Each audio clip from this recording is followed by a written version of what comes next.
শুধু একটা কাজ যদি উম্মত করতে পারে জান্নাত পাবে। বলে দিব কোনটা? অনেক কাজই আছে কিন্তু স্পেশাল একটা কাজ, একটা। আল্লাহ রাব্বুল আলামিন মেরাজের রাতে তার নবীকে উঠিয়ে নিয়েছিলেন, উঠিয়ে নিয়ে কাছে নিয়ে আসছেন, একদম কাছে। আর যে আরশের কাছাকাছি, নবী সাল্লাল্লাহু আলাইহি ওয়াসাল্লাম বলছেন ওই সময় তার উপর তিনটা স্পেশাল ওহী করা হয়েছে। কয়টা? তিনটা। একটা হচ্ছে 50 ওয়াক্ত নামাজ। কত ওয়াক্ত? এটা কমতে কমতে কমতে কত ওয়াক্ত হয়েছে? 5। 5কেও কমানোর জন্য কোন নবী বলছিলেন? মুসা আলাইহিস সালাম বলছেন 5ও পারবে না, কমাই নিয়ে আসেন।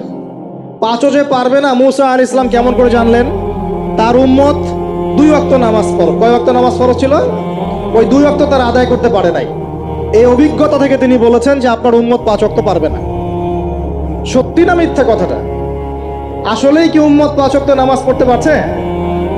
আচ্ছা, যাই হোক, আল্লাহ পাক আমাদেরকে পড়ার তৌফিক দান করুন।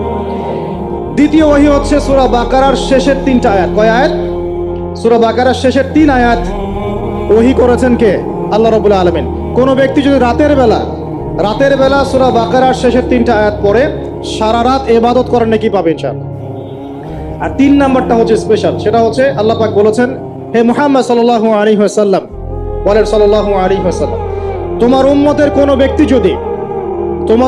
কোনো ব্যক্তি যদি আসমান জমিনের সমান গুনাহ নিয়ে আমার সামনে দাঁড়ায়, আসমান জমিন সমান গুনাহ নিয়ে আমার সামনে দাঁড়ায়, কিন্তু আমার সাথে শিরকের পাপ নাই, আমার সাথে কোনো শিরকের পাপ করে নাই, ইনশাআল্লাহ আমি আল্লাহ তার সামনে আসমান জমিন সমান ক্ষমা নিয়ে হাজির হব ইনশাআল্লাহ।